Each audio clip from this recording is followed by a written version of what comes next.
Misol uchun 1 yozdik. Spisokka kiramiz.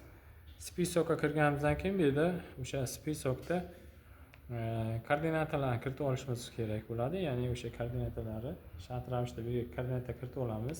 Misol uchun 1000 bunisiga 2000. Misol uchun shart ravishda koordinata kiritib oldik. Va bu yerda absolyut balandliklarni kirityapmiz.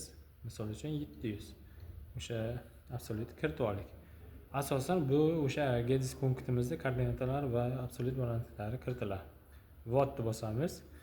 Keyingi bosqichga o'tamiz, ya'ni spisok biz shimolga nisbatan orientir qilib olamiz va shimolni yozib qo'yamiz. Bu yerga shimol deb yozamiz. Shimol. Tak, shimol. Shimol deb yoza olamiz. Tak, shimol deb yozdik. Bu yerda spisokka kiramiz. Hech qanaqa qiymat kiritmaymiz bu yerga. Vot bosamiz. Bu yerda 1.6 o'sha instrument balandligi, ya'ni metr bilan olib o'lchab kiritib qo'yamiz va keyingi bosqichga ugulni bosamiz. Uguldan keyin votni bosamiz. Устройство установкani bosamiz. Bu yerda установкада shimolga nisbatan 0 qo'yamiz. Ya'ni kompas orqali qo'yib, shimol topib olib va 0 bo'lgandan keyin mayda gradus установка bossak 0 bo'ladi. 0 bo'lgandan keyin votni bosamiz. Ya'ni shimolga nisbatan biz 0 qilib oldik. Shimol bizga orientir bo'lyapti.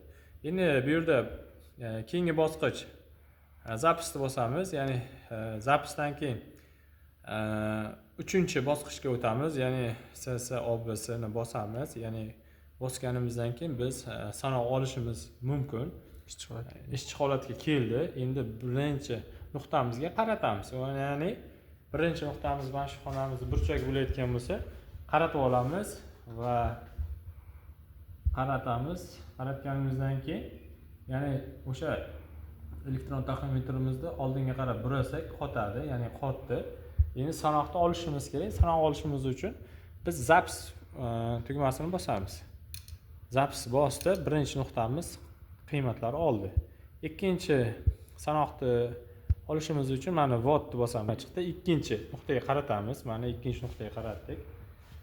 Ikkinchi nuqtaga qaratamiz va qotiramiz. Taxometrimizda qotirdik va zapisni bosyapmiz. Bu yerda zapisni bosdik. Ikkinchi nuqtamiz olindi, votni bosdik va keyingi